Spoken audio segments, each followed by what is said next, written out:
Hey, it's Dianel, and oh my god, do I have so much to say about this show I'm gonna talk about right now. Hispanic Netflix is honestly just going off with these shows and with these concepts that are amazing and literally just like leave you in awe. So, Control Z. Let's talk about it. So I actually started watching the show the very first day it came out, and that was because Esther Exposito, who plays Carla on Elite, she posted a picture on her Instagram story of the promotional poster for Control Z, and I thought that meant she was on the show. So I was like, I might as well watch it since I'm having Carla withdrawals, and especially since she's not gonna be a season 4 of Elite, so I need some Esther Exposito content. But I started watching the show and she wasn't on it. But nonetheless, the show did not disappoint in the slightest. I honestly didn't know what to expect with this show. Like, I didn't watch a trailer, I didn't read the blurb, not that that's ever helpful. So I had zero context about what this show was about. So like, I didn't know what to expect. Let's talk about the general plot. So the plot of the show to me seemed very Pretty Little Liars. It like felt like a Hispanic version of Pretty Little Liars, which like I enjoyed. And then the sort of like vibe was very reminiscent of Elite also. So I feel like it was like a mixture of the two. The whole concept of the show, I'm not gonna lie, is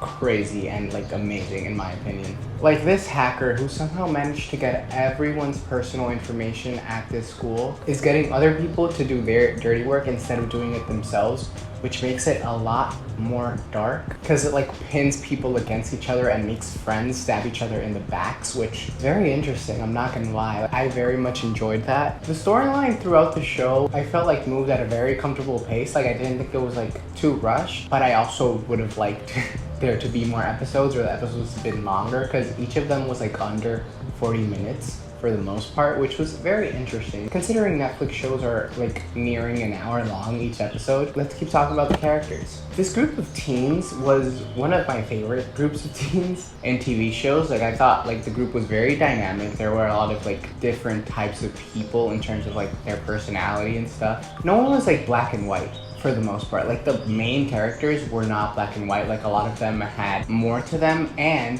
none of them were innocent. Like, there was no character there that was like innocent of something. Like, they all did shit wrong, which was very interesting, because like it just like shows that every single character on the show is flawed, and it's more reminiscent of real life. Let's talk about Sophia, who's this loner, and she didn't really get along with anyone at school, so she just like kept to herself. So then, apparently, between semesters, she ends up being admitted into a mental institution because she had a mental breakdown because her father, who was dead, was not actually dead. First of all, I thought she was dating this like middle-aged man, and I was like, ooh, this is very problematic. And also, he was talking about how he could go to jail when like they met up secretly and they would talk. Is faking your own death illegal? Bro, I just really want to know why he did that. Like, why did he fake his death? Hopefully there's a second season. One thing I want to say about this girl is that she is so incredibly smart and very observant. Like, oh my god. That's why I thought she was a hacker, but at the same time, I like thought that was too obvious, and I think the show did a very good job of giving us a lot of red herrings to like throw us off. But no, this girl was smart enough and capable of being the hacker. But you know how crazy that would be though, if like she was like doing all this work to find the hacker and she was actually the hacker after all? That would have been fucking crazy. But yeah, no, she's very smart. Of course she was the one who found out who the hacker was, and she didn't even have to try. Isabella, I thought she was like such an amazing character. I loved her so much. Your stupidity is fucking staggering. The thing about Isabella though is that she, like, I thought she was this like the nicest person in the world, and I was like, why is everyone so rude? Everyone on this show is a snake, and everyone on this show is an asshole except for Isabella. I thought this girl would never hurt a soul. But then in one of the flashbacks, she was making fun of Sophia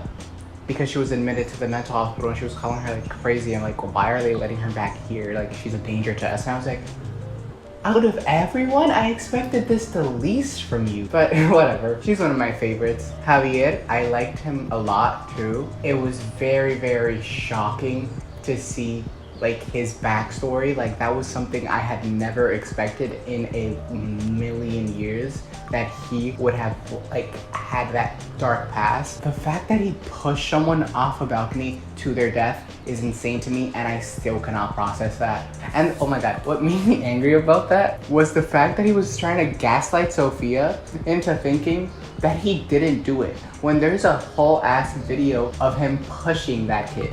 And he was just like, you really think that's me? Like, you really think I would do something like that? And even if she didn't think he would do something like that, he still did it and was caught on video. I don't know why he was trying to like deny it when there was literal proof. I've never thought he was a hacker. I was annoyed when like Sophia thought he was a hacker, but I guess she had every right to be because like the actual hacker planted evidence and stuff to make her think that. Luis was such a pure soul who did not deserve anything that ever happened to him. I really hoped with my whole entire being that that kid would wake up from his coma, and he never did.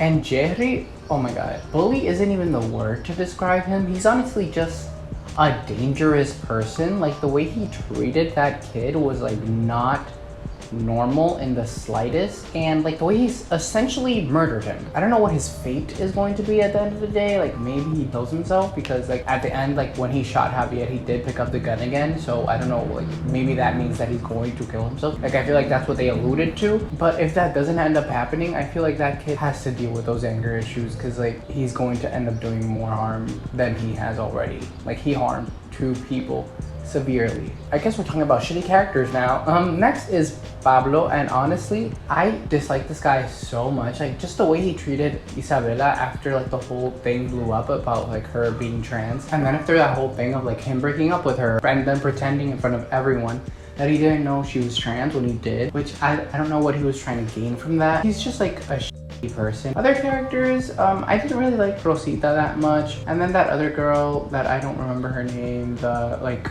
Bunny, like that was her like nickname, the girl that Pablo was cheating on Isabela with. I don't really have any feelings towards her. And then there's Raul, who ends up being the hacker, which honestly, I did not expect him to be the hacker. And the thing about how the show worked was that they literally gave it to us. They gave us the answer. And it was just like too obvious that it worked, you know? Cause like at the party, when he hosted that big party and then he went into the basement with Sophia and then the lights went off and he went to like turn them on again and he left her alone. But then the hacker ends up kidnapping Sophia, and we're just like, huh, that's pretty sketchy. The hacker kidnaps Sophia right after Raul leaves the room, and then we're like, no, that's too obvious. I think that was the point. They made it obvious, so we let our guard down, and then they show us that he is the hacker by like showing us that the mask, like the hacker's mask, was under his bed. Like, I like that they made us know who the hacker was before the characters do, because the characters had this sense of security the whole time, like especially Sophia when she was with him, and we're just like, oh my god,